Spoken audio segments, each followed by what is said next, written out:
Right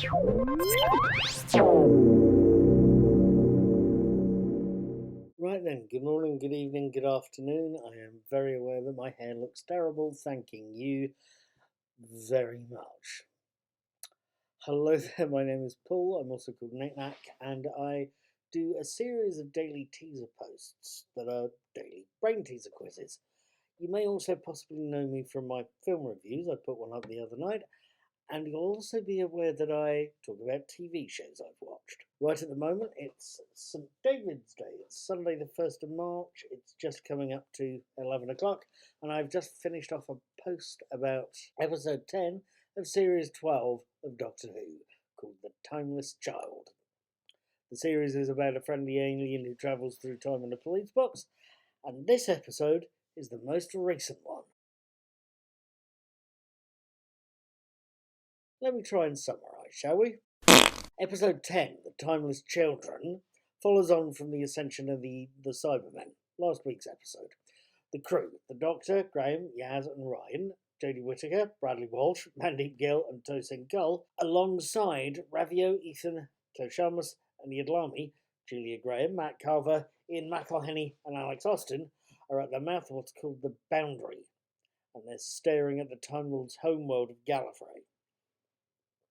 The Master, who's the Doctor's mortal enemy, if you're not too familiar with the show, the Master, Sacha Dhawan, drags the Doctor back home through the Boundary, through this highly energetic gateway, just as the Cybermen, vicious cyborgs, arrive on the Boundary world that's usually looked after by Kostamus. Back on Gallifrey, the Master does two things. Invites the Cybermen to Gallifrey. He's got a proposition for their leader, the lone Cybermen, Patrick O'Kane.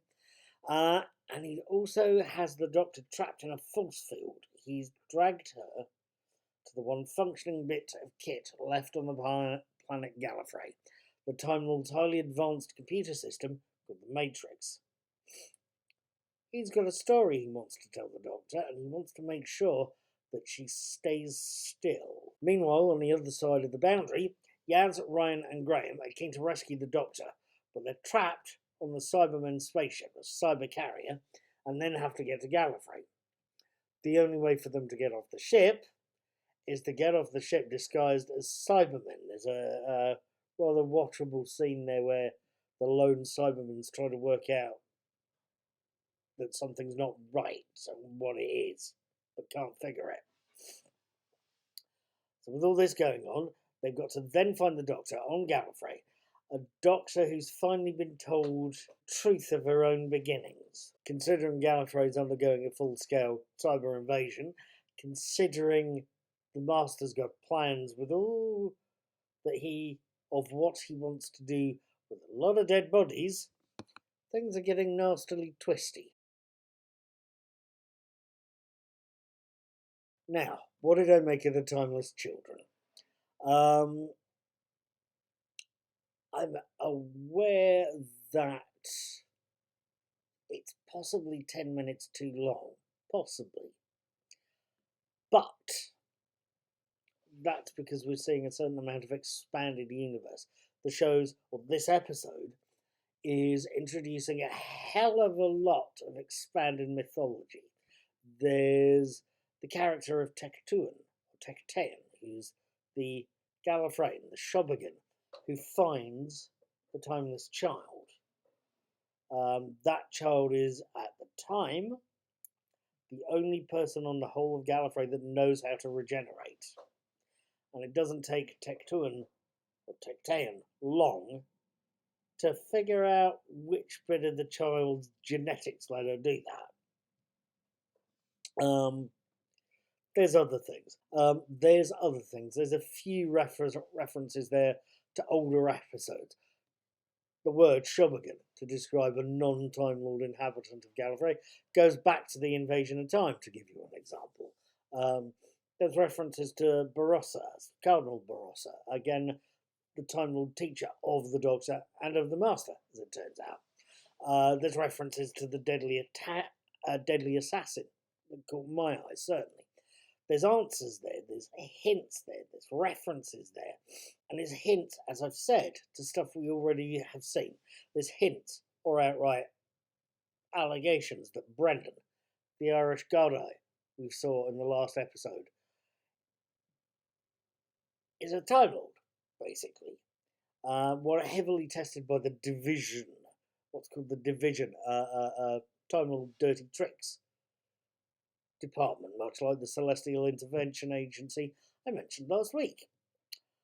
Not only that little factoid, but Brendan is another incarnation of the Doctor, another unknown earlier incarnation of the Doctor, and one linked inextricably to the Timeless Child.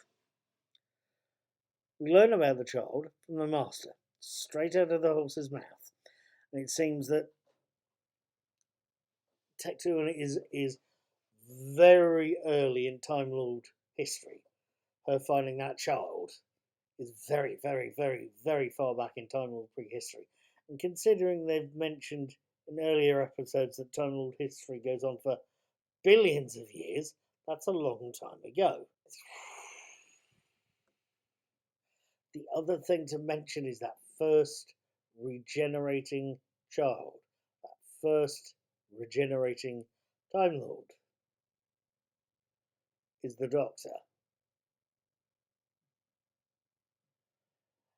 Phew, you might well say. At any rate, have I enjoyed this episode? Yes, I have. Yes, I have indeed. Granted, I think it could have been maybe 10 minutes shorter. An hour would have been better from where I'm sitting.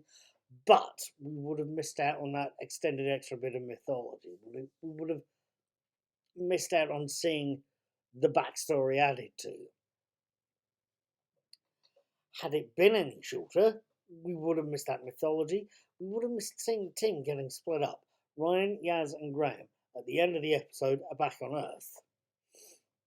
The Doctor is on the TARDIS, getting arrested by the Jadine. There are twists in this tale indeed, and personally, I don't know when they're going to show the revolution of the Daleks, but I want to say that, and I'm going to be looking forward to it over the next God knows how long it's going to be.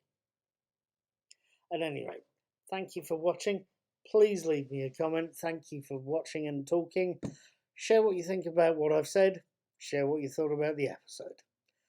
Have a good evening. Take care, and don't go home alone. Have a good time.